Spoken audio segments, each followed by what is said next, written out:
Imagine this. You step into a glittering Victorian ballroom, chandeliers blazing above the air, thick with perfume and candle smoke. Everywhere you look, women glide like living sculptures, wrapped in layers of silk lace corsets and skirts so wide they could cover an entire dining table.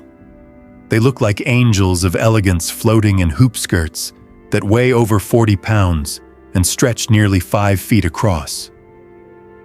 But here's the question that will stop you in your tracks. How did these women actually live inside those cages of fabric? How did they eat, breathe, dance? And most of all, how did they go to the bathroom or deal with menstruation hidden under mountains of cloth? This isn't the kind of history you read in textbooks. This is the dark side of the Victorian era, a shocking truth wrapped in silk and steel. The Victorians sold us an image of refinement, but behind that illusion was a constant struggle with filth, odor, secrecy, and survival. These dresses weren't just fashion. They were prisons, and every woman wearing one carried secrets that would horrify modern viewers. Think about it, 40 pounds of fabric weighing you down, corsets, squeezing your ribs, skirts scraping the floor that was often covered in horse manure, human waste, and sewage. This wasn't the fairy tale image we like to imagine. This was reality, and the reality was grotesque. Viral keyword or not nothing captures attention faster than the truth. Victorian hygiene was a nightmare. Women in the 1800s faced challenges we can barely comprehend today. Forget sparkling bathrooms or convenient sanitary pads. Forget private restrooms or deodorant. These women were expected to smile, curtsy, and look graceful, while secretly dealing with chamber pots, crotchless underwear, corn cobs used as toilet paper, and blood-soaked rags that had to be washed and reused. The contrast is brutal. The public face of the era was elegance and restraint, but the private reality was sweat, pain, odor, and silence. This is why the Victorian era fascinates us. It's not just about gowns and tea parties, it's about the shocking truth hidden beneath. And here's the hook. Once you learn these secrets, you'll never look at Victorian fashion the same way again. This is the kind of dark history that YouTube audiences crave, the kind of story that keeps you watching because each layer reveals something more disturbing. The next time you see a painting of Queen Victoria or a photograph of a lady in her hoop skirt, remember this: beneath that smile was exhaustion, beneath that elegance was filth, and beneath that silence was suffering no one dared to mention. So don't click away, because what you're about to hear will change the way you imagine the 19th century forever. From chamber pots to menstrual rags, from suffocating corsets to the Great Wash that happened only twice a year, this is the secret history that Victorian women carried on their shoulders. The question isn't whether they looked beautiful, it's whether they survived. Welcome to the nightmare hidden beneath the velvet. Welcome to the truth. Step out of the ballroom and into the streets of Victorian London, and the fantasy collapses instantly. Behind the lace and polished manners was a city drowning in its own waste. Here's the shocking truth: in the early 1800s, indoor plumbing was almost non-existent. The average household, whether rich or poor, did not have what we would recognize as a toilet. Instead, the entire city depended on the infamous chamber pot. Yes, the phrase, "not a pot to piss in," wasn't just a colorful insult. It was a brutal reality. A simple ceramic or metal bowl was the lifeline for every family. If you had one, you used it constantly. If you didn't, you stepped outside and prayed for privacy. Imagine waking up in a house where multiple people share the same pot overnight, filled to the brim by morning, and then watching servants or family members carry it out, not to a sewer or safe disposal site, but straight to the window. With a quick shout of Gardez, Low French for watch out for the water, they hurled the contents into the street below. That was daily life. No flushing, no sanitation, just human waste splattering onto cobblestones where children played and merchants sold bread. The stench was unbearable. The streets of Victorian cities were rivers of filth. This wasn't just London. Paris, Edinburgh, New York. They all struggled with the same disgusting nightmare. Chamber pots weren't a matter of convenience. They were a survival necessity. And for women in gigantic dresses, they were also a prison. The pots for women were designed differently, oval with a scooped inside to fit between the thighs, but that didn't make the process dignified. Servants had to discreetly hide them inside cabinets, or even build them into chairs because pretending the body didn't exist was considered more polite than admitting everyone needed to relieve themselves. That's the disturbing contradiction of the Victorian world, a culture obsessed with decorum, yet living ankle-deep in human sewage. And if you think the rich escaped this reality, think again. Even in mansions, chamber pots filled the halls.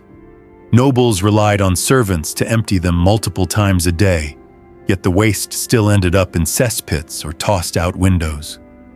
Disease flourished, cholera, typhoid, dysentery all spread like wildfire through contaminated streets.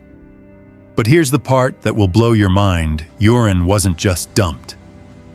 During the Napoleonic Wars and the English Civil War, officials went door to door collecting it. Why? Because urine contained nitrates, and nitrates could be refined into saltpeter, a crucial ingredient for gunpowder. Your pee literally fueled war. Every battle, every cannon blast carried the smell of human waste behind it. That's the kind of disgusting truth history books leave out. But YouTube audiences crave because it reveals how fragile civilization really was. Let's picture this through modern eyes. Today you flush and never think twice. Back then, waste was everywhere, on shoes, on clothes, in the very air people breathed. High-heeled shoes weren't just fashion statements. They were survival gear, lifting skirts above the rivers of waste that flowed through the streets. Umbrellas weren't just to shield against rain, they protected you from the filth falling from above. Imagine walking down Broadway or Wall Street with sewage dripping from windows overhead. That was normal. That was reality. And this is where the illusion of elegance crumbles. You can't understand Victorian fashion without understanding the filth it had to survive. Those massive skirts weren't just decorative. They acted as barriers, keeping excrement and mud from splashing directly onto undergarments. But at what cost? Every step through a Victorian city meant inhaling toxic fumes, dodging puddles of urine, and hoping no one upstairs dumped their chamber pot at the wrong moment. The elegance of the ballroom was built on top of this nightmare. And here's the detail that makes it even worse: privacy didn't exist. In poor homes, entire families shared one pot, often in the same room, in full view of each other. Modesty stopped at the front door. Neighbors knew exactly when you dumped your pot. Smell carried from house to house. And when people couldn't afford chamber pots, they used the yard, the alley, even stairwells. In wealthy homes, things were no less strange. Elaborate furniture hid chamber pots inside cabinets, benches, even ornate chairs. Imagine attending a social gathering and realizing the chair you're sitting on is in fact a disguised toilet.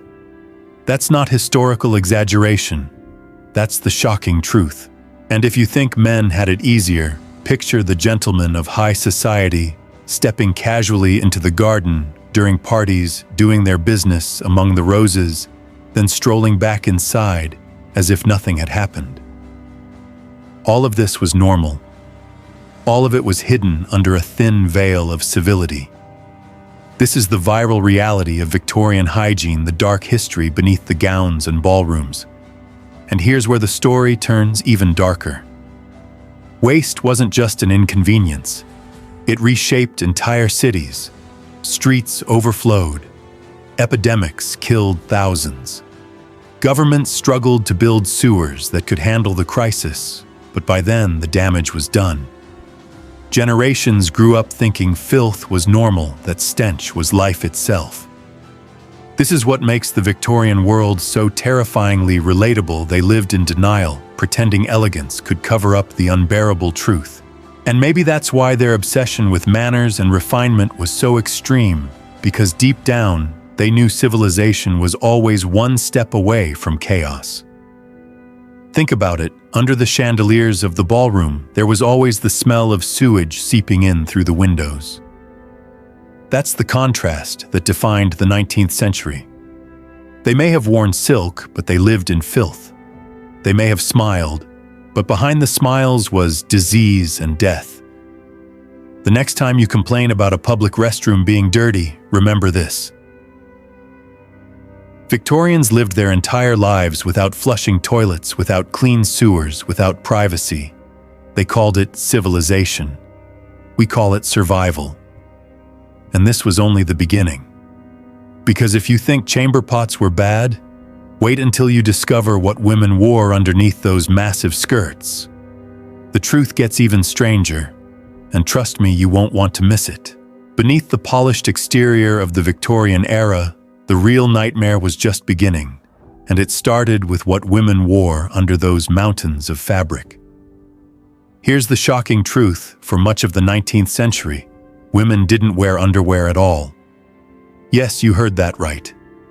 The image of modesty, refinement, and moral superiority was built on bodies that were left exposed beneath layers of petticoats. Only when fashion disasters struck, when gusts of wind sent crinolines flipping high in public, revealing more than society could bear, did whispers begin that perhaps women should wear something. But even then, the solution was bizarre. Enter the infamous crotchless drawers, the most unsettling undergarment in fashion history. Two legs of fabric tied at the waist, split wide open where modesty mattered most. Why? Because lifting 40 pounds of fabric every time nature called was impossible.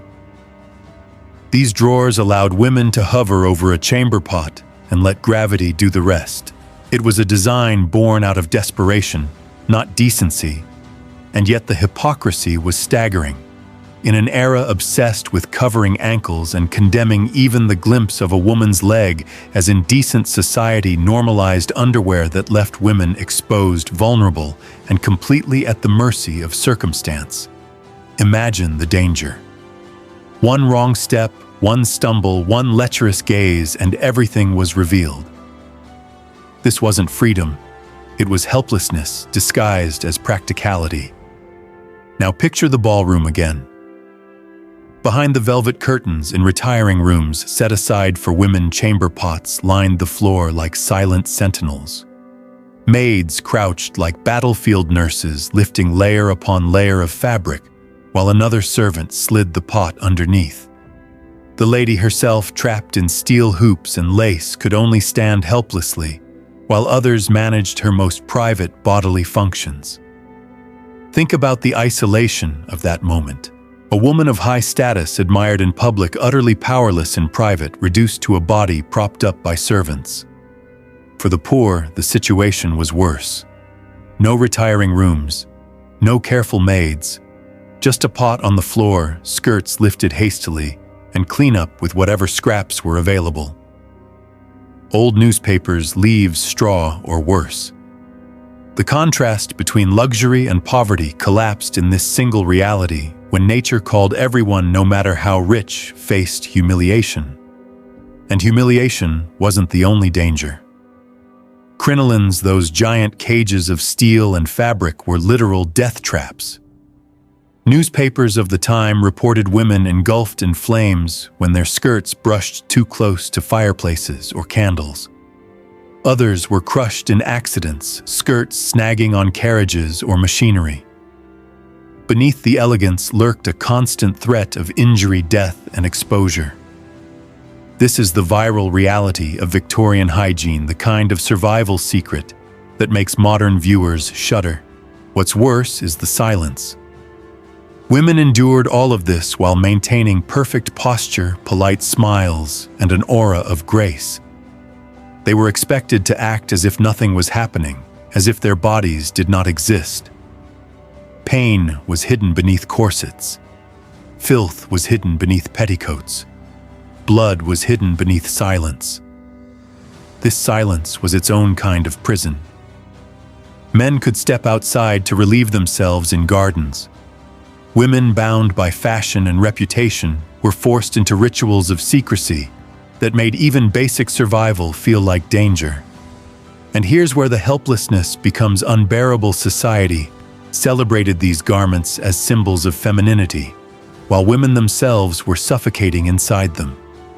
The shocking truth is that Victorian fashion was not just uncomfortable, it was actively dangerous, and women knew it. Letters, diaries, and whispered accounts reveal constant anxiety, fear of collapse under the weight of fabric, fear of exposure if the wind lifted a skirt, fear of fire, fear of ridicule. Imagine being trapped at a party knowing you must use a pot in a side room while others wait outside. Imagine the claustrophobia, the dread of discovery, the utter lack of control. That's not elegance. That's survival under constant threat. And yet they endured, because society demanded it. This is the cruel paradox. Women were praised as paragons of morality, while forced to wear clothing that endangered their lives and humiliated their bodies. To modern eyes, it seems absurd. To them, it was life. Viral history thrives on these contradictions, because they reveal the ugly truths we'd rather forget. The dresses, the drawers, the chamber pots.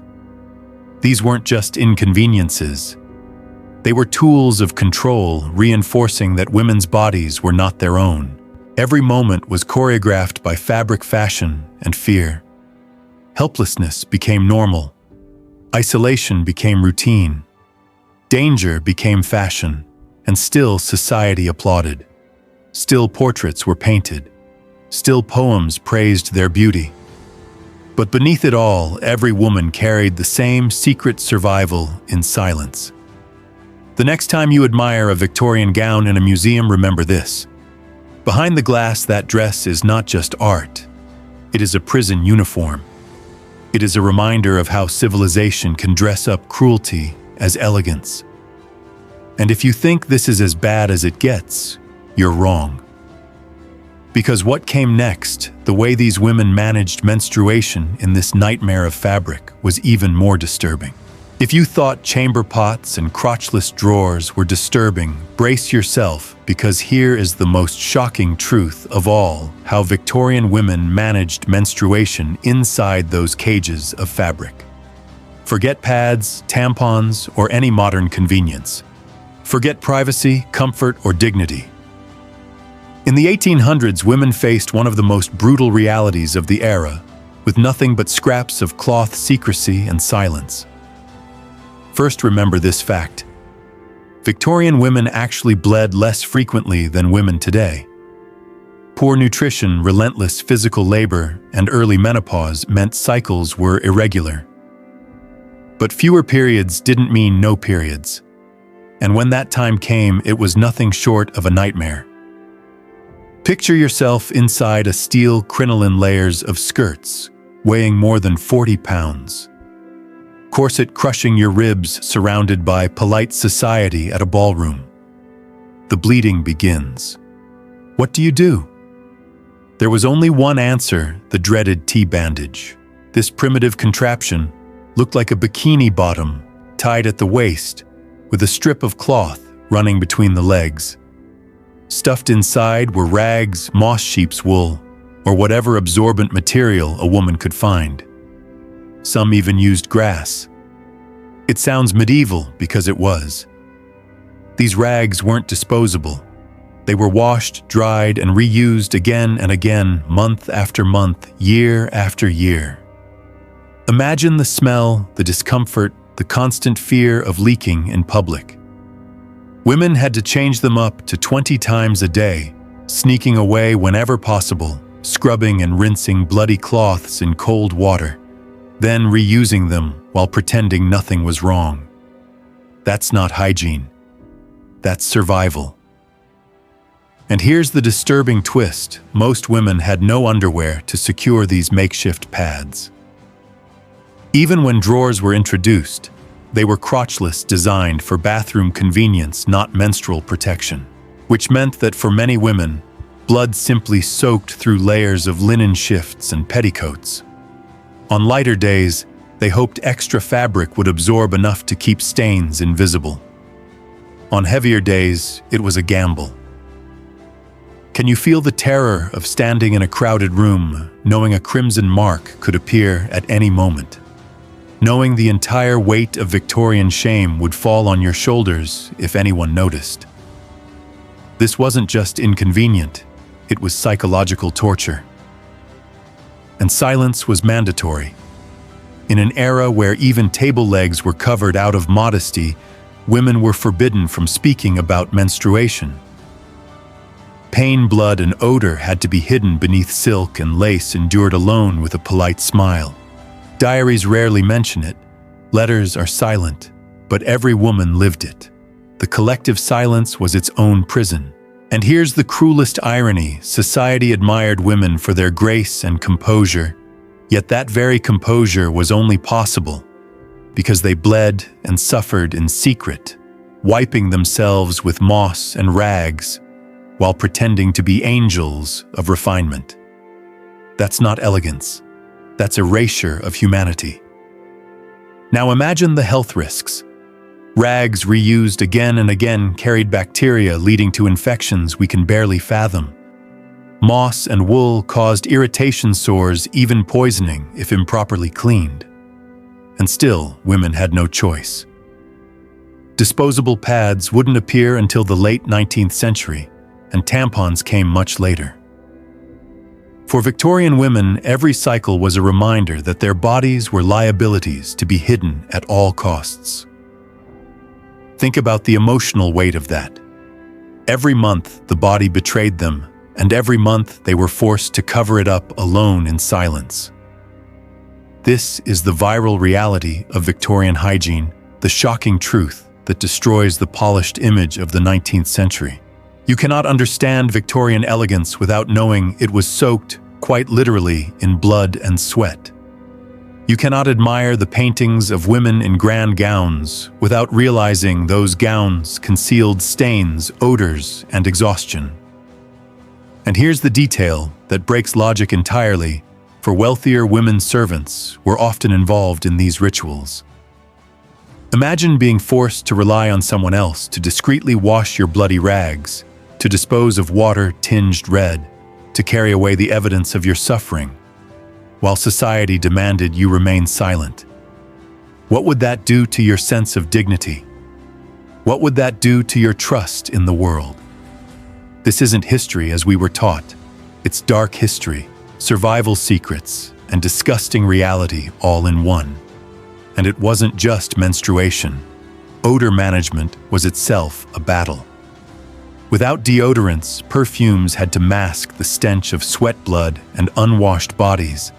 Talcum powder was sprinkled inside gowns not to clean, but to cover up. And dresses themselves, often priceless works of art, weren't washed at all, because water would ruin the fabric. They were worn until threadbare, or until the stench was unbearable. Washing day for undergarments was grueling, boiling shifts and petticoats in cauldrons, but the outer gowns were simply brushed, powdered, and stored. And so women carried the weight of appearances on their shoulders, while living inside prisons of fabric, sweat, and silence. The shocking truth is that femininity in the Victorian age was built on constant denial of reality. Denial of the body, denial of blood, denial of pain, and denial of truth. To break that silence is to shatter the fantasy.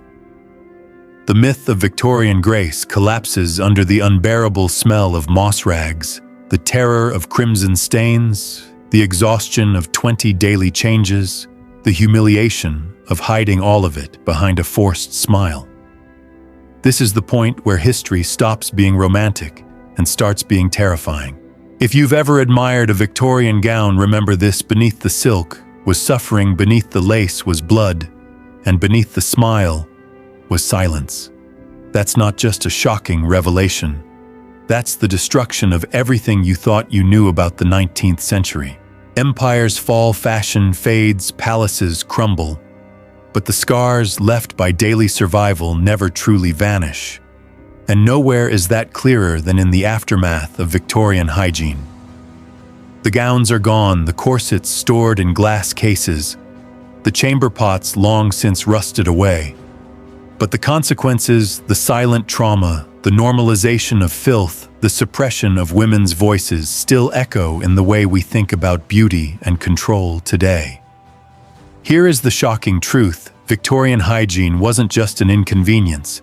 It was a system of endurance that rewired an entire society. The obsession with appearance created a world where elegance was nothing more than camouflage for suffering. Every layer of fabric was a barrier, every corset string, a chain, every chamber pot, a reminder that even basic bodily functions had to be disguised as shame. This isn't just history, it's dark history. The kind of nightmare survival story that lingers because it forces us to admit how fragile civilization really is. The aftermath of such a system was not liberation, but silence. Women who endured menstruation with moss and rags never spoke of it openly. Families who emptied chamber pots into the streets treated it as normal.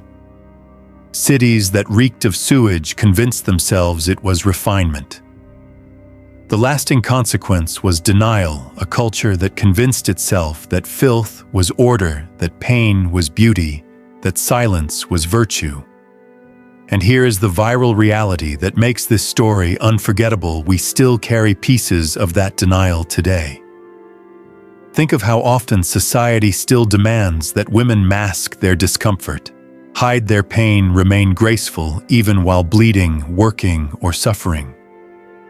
The ghost of the Victorian era whispers every time someone says ladylike, every time a woman is told not to complain, every time elegance is valued above honesty.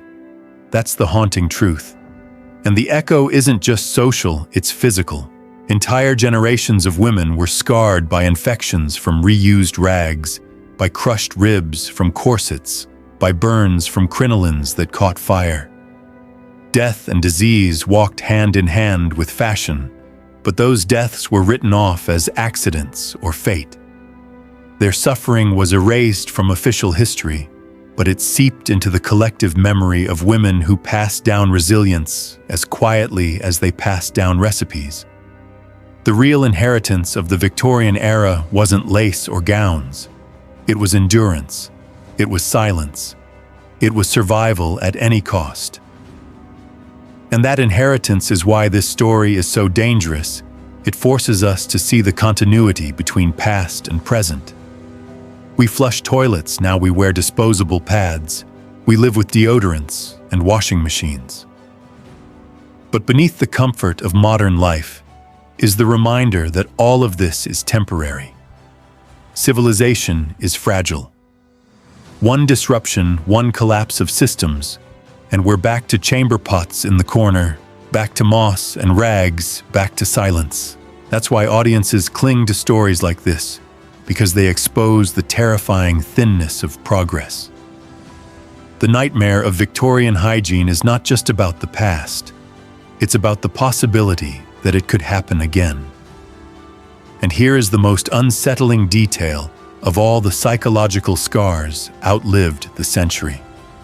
The silence around menstruation, the embarrassment about bathroom needs, the shame attached to natural bodily functions, these didn't vanish in 1900. They lingered deep into the 20th century, and traces remain today. That is the lasting consequence, the chilling echo that refuses to die.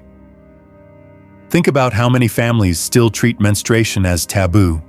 How many cultures still insist that women hide their cycles? How many products still use euphemisms instead of saying blood? That's not coincidence. That's Victorian silence echoing through time. And the disgust, too, didn't disappear. The obsession with deodorants perfumes the fear of sweat. The embarrassment over odor These are modern masks for the same nightmare reality Victorians lived with. We inherited not just their fashion, but their fear. The lesson is, devastating civilization builds itself on illusions, and those illusions leave stains long after the fabric rots away.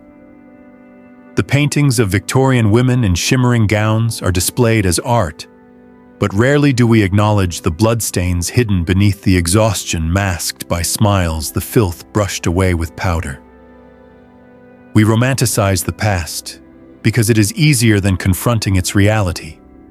But every time we ignore the suffering that built elegance, we repeat the same pattern. That is why this story matters. That is why it must haunt you. Dark history has no delete button. Trauma doesn't vanish with time. It echoes. The echo of chamber pots still resounds in our obsession with cleanliness. The echo of tea bandages still shapes our silence around women's health. The echo of corsets still lingers in modern beauty standards that demand pain for perfection. And the echo of denial still poisons our idea of progress. This is the final shocking truth. What the Victorians lived wasn't just their nightmare, it became part of ours.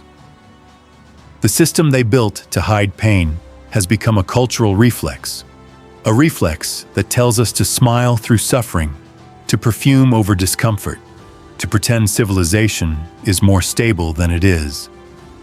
But the reality is fragile, and the lesson of Victorian hygiene is that beneath silk and lace there is always filth waiting to surface.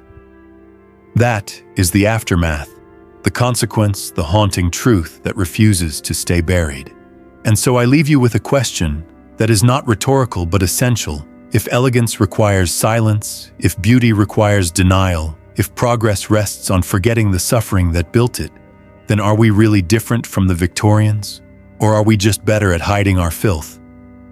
So here we are at the end of this journey through the dark history of Victorian hygiene. And maybe you feel unsettled, maybe even haunted by everything you've just learned. That's not an accident. Because the point of this story isn't just about moss rags, chamber pots, or corsets that crushed ribs.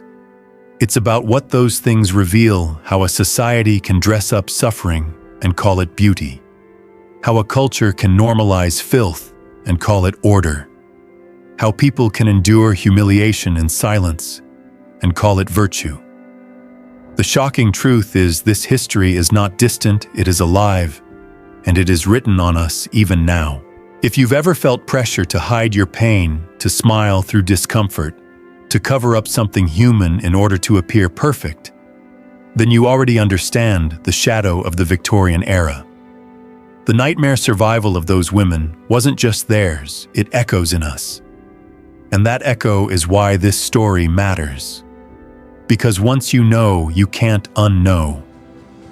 Once you see the truth, you can't go back to illusions. And maybe that's the hidden gift of dark history. It breaks the spell, it gives us the courage to question it, frees us to say, no, I will not pretend anymore. That is the resolution, the release. The reason we dig into these forgotten nightmares, to remind ourselves that silence is not strength, and that survival is not the same as living. And now I want to turn the question back to you. If you had to step into that ballroom, into those dresses, into that world of chamber pots and silence, how long would you have lasted? Would you have endured, or would you have rebelled? Tell me in the comments. I read every single one, and your stories, your reflections make this channel what it is. Save this video so you can come back to it later, because the next time you feel pressure to hide your truth, you'll remember what the Victorians went through, and you'll understand you're not alone. And if you want more stories like this, more dark history, more shocking truth, more secrets that textbooks never dare to mention, then subscribe right now and join this growing community of people who aren't afraid to look behind the curtain. Because the past is not gone. It is here. It is us. And the only way to break free from its grip is to face it together. This is your invitation. Don't just watch history, be part of it. Hit subscribe, drop your thoughts below, and let's keep digging into the shadows of the past. Because if there's one thing the Victorians taught us, it's this: silence only protects the lie. And here we choose truth.